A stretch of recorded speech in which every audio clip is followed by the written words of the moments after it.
viewers, and welcome to another episode of Lancer Custom Werks, where I will be discussing the various mech builds you could make and play with Lancer. Drake is heavy. Drake is a defender frame and it really shows. It's slow as hell, so slow in fact one of its trait is just slow, but it is quite tough, not extremely, but enough that you can't push it around as it laughs off explosions, and of course, it can use its bulk to protect its allies, and in fact could just become a goddamn bunker full of guns with its core power. It's practically the simplest defender frame to play with in the entire book because of this. However, while it is very tough against explosions, you don't want to get hacked or cooked, but that's a weakness shared by most IPSN frames. In the following 40 builds, you will frequently find Argonaut shield, because a big bulky shield is always useful, concussion missile to tell things to back off, Aegis shield generator for even more protection, assault cannon is just good for damage, Leviathan HAC is even better at more damage and you will see a sufficient amount of it here, even portable bunker is just useful in its simplicity. As for its role, Drake is just such a good defender frame, but it can do other roles just fine, especially with all the weapon mounts, but let's go with the defender striker first. Big gun goes is probably the most standard Drake build in this episode, just a simple ASURA Drake with a big damn Leviathan that finally could get all the showtime it wants with Siege Specialist, just so much. Grease Monkey also provides plenty of charges for ASURA, RSU, and Aegis, so you can always find time to quickly spin up the gun and fire a full burst of pain. In fact, there's so many Leviathan Drake builds in this episode, which I'm very happy of by the way, that we get a ton of variety of it, like this one simply called More Dakka, a Paracausal Leviathan Drake to go through any sort of defense, House Guard Argonaut shield to protect your allies further, and Technophile Black Thumb combo so this Drake never need to stabilize to cool down from firing the Leviathan. Not good enough, how about this thing called Vanguard Gatling Bunker, a Nanocomp Leviathan Drake, because fuck your cover, with Pankrati to get to somewhere fast, not that fast sadly, then just start spinning up the gun. Here's something a little more interesting, this is Big Daddy Fat Stacks is coming to town, a SCYLLA Leviathan Drake with monitor and everything. You are probably thinking, Leviathan doesn't work with SCYLLA or monitor at full spin mode, but when it isn't spun up, you can, and with Skirmisher too, which doesn't have once per round limit, get closer to where you want it to be with each fire. Or just use Mimic Mesh, which this thing also has, then once you get close enough, start doing big burst. Honestly, Drake builds have seen a dramatic changes after the introduction of House Guard with Field Guide to KTB, it just brings such a massive change to it that it dramatically transformed the frame, it's just so useful. Just one last Leviathan build for now, this is you're up against the wall and I am the fucking wall, a supermassive Leviathan Drake to knock things away, and has armor lock plating, which, look at Drake's core power carefully, when you activates it, brace has almost no effect on your action economy, meaning you should just brace every turn for full effect in bunker mode and put like +4 difficulty against any enemy attack on you. However, there's multiple problems with this build. First, Heavy Gunner does not work with Leviathan, it only works with heavy, not super heavy weapon. Second, why is Vanguard here when nothing has CQB, just get Siege Specialist for even more knockback, but other than that, this builds bring a lot of potential with Drake builds. Of course, not every Drake build wants Leviathan because it slows you down, though every one of them absolutely should. This is Equites, a Speed 5 Pankrati jump jet equipped House Guard Drake that's really fast with Vanguard DSAS and heavy charged blade to deal with anything that's too close, an EXT bat Annihilator for a distant energetic punch, also, Reactive weave, because an invisible bunker is very hilarious. Learning to fly is a flight capable Drake, with ace to move even faster which definitely helps since Drake is so slow, and if you have a fast allies, you can use supersonic on them to reach front line even faster, then you set everything on fire, or use Vorpal guns on anything that dare to hurt your allies. Lastly, this is Pound Cake, a DD288 Drake because Drake is used to being slow anyway, also, you have Ferris Lash to bring anything closer to you to punch them into afterlife, with Exemplar to keep them close to you until they are really gone, or you can just throw a rock.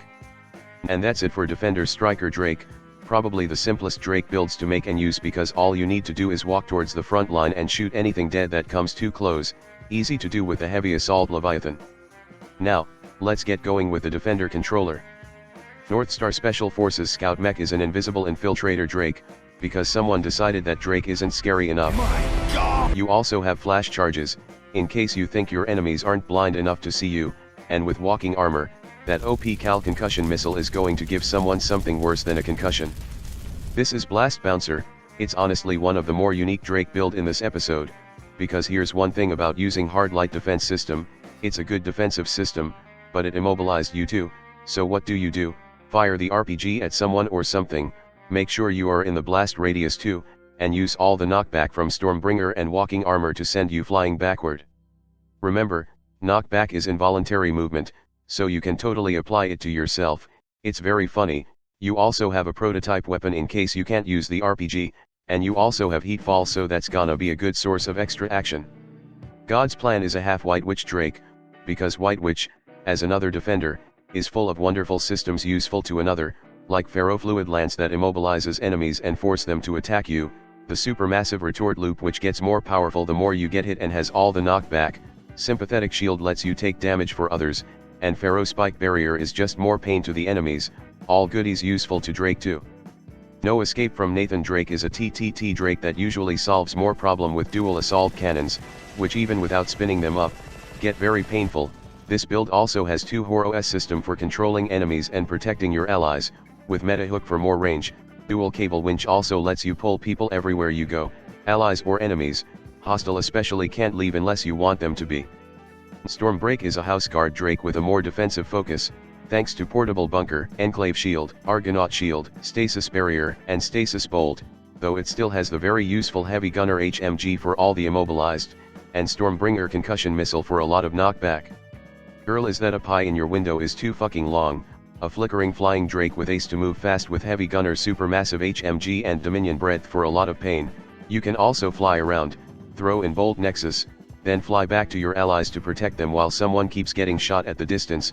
With a decent tech attack, Neurospike is very useful in keeping the enemy down too. Reverse Hotbox is a Heatfall Plasma Thrower Drake, with Auto Cooler to cool down rapidly and Havoc charges for even more burn, plus Grease Monkey for all the additional charges. This thing just love to burn everything down while protecting its allies well at the same time. Finally, there's Am I Doing Area Denial Right, an open door Tempest drone commander Drake that can use these drones to send enemies flying, with Horo S1 to force them to walk into them. Also, funny enough, this Drake is completely immune to the Tempest drone in both damage and knockback due to heavy frame and heavy armor, and when things get too close, you have Vanguard DSAS. And that's all on the Defender Controller Drakes, which, while sacrificing some offensive potential of the more striker-oriented build, are still just as devastating on the enemies through control thanks to Drake's decent sensor range, tech attack, and its massive size. Anyway, let's get going with the Defender support builds. Heavy Armor Transport is a Fomorian Mule Harness Battle Taxi Drake, with Argonaut Shield to protect its rider, Juggernaut to smash right through any obstacle, and House Guard so even off the bus, your allies are well protected. Truly, a very excellent transport. The Dynamos Gambit is honestly one of the most ridiculous Drake build in this episode. It's an otherwise normal House Guard Juggernaut Drake with Heavy Gunner Thermal Lance for a lot of suppression and Wandering Nightmare to cease enemy reaction, but it has Dynamos, which lets it moves in bunker mode because you transforms into something else entirely when using it, allowing you to push forward even in bunker mode for a better position. It's like someone just reinvented tank but in an even more complicated manner.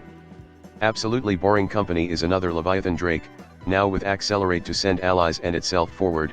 You could even deliver Aegis Shield Generator through it, and with House Guard, Bonded Effect Radius get increased. You might even cancel an melee attack outright by shooting the attacker with the concussion missile. And yes, this build has real space breach, meaning this build could potentially have a range 18 Leviathan. Good luck avoiding that. A Lord to Build a World is another Argonaut House Guard Drake that comes with Forge 2 Subaltern Squad to make emplacement everywhere. Personally speaking, it would be nice if this build has Portable Bunker 2 for truly all the emplacement. Just make a goddamn fortress in seconds that nobody can break through. Finally, there's Saladin with a heavy mount, a straightforward Fomorian Noah Drake that just want to protect its allies, also has Pebcock and Leader to support them and tell the witch to fuck off, preferably by murdering it. And that's it for the Defender Support Drake, not that good at damage, very good at supporting and defending, usually. Now let's move on to the final category, the Defender Artillery. Landkreutzer P1000 Rat is a siege cannon Drake with auto-loader for fast reloading, because if you are gonna protect your allies, why do it up close when you can send distant foes to oblivion? Gentlemen behold, Korn, is a Tlaloc Leviathan Drake with Neurolink for just a touch more range, which is how it gets qualified for artillery role. I'm actually amused by how many Trolloc I actually seen in this episode. I guess having such a big reliable damage is just very tempting with all the reroll. Its free real estate is instead another Nanocomp Leviathan Drake, except this time with siege stabilizer for even more range, so anything at a distance will die, and if things get too close, you have concussion missile to knock them back and swarm body to tear them apart, also spotter to support your nearby allies with house guard to further boost its radius. One Mech NG Nest is a stabilizer Leviathan Drake, because as it turns out, stabilizer works on Leviathan for more range.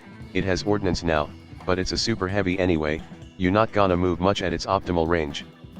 And finally, there's Devastation Arbalest, a Trolloc Binyaka missiles Drake, with black spot and spotter for all the lock-on to aid with Stormbringer and bombard enemies to hell. And that's it for the Defender Artillery Drake. There's not much I could say. Drake has heavy mount plus 2 more, that alone contributes to a lot of damage at range even without OP Cal or Nuclear Cavalier. And that's all 40 Drake builds finished. Once again, I would like to thank all of my viewers for submitting their builds to this episode. I am very happy with all the Leviathan builds I have seen today. It was just such a nice view to how much firepower things could get in Lancer. Anyway, here's the topic for the next episode. Yeah, Ranger Swallowtail is probably gonna take a while to come with all the new fancy frames. That's all for now and I will see you all next time. Hello there, if you like this video, please subscribe to my channel and click that notification bell button. If you really want to support my channel, you could visit my Patreon page, or buy me some coffee, links in the description. Anyway, have a nice day.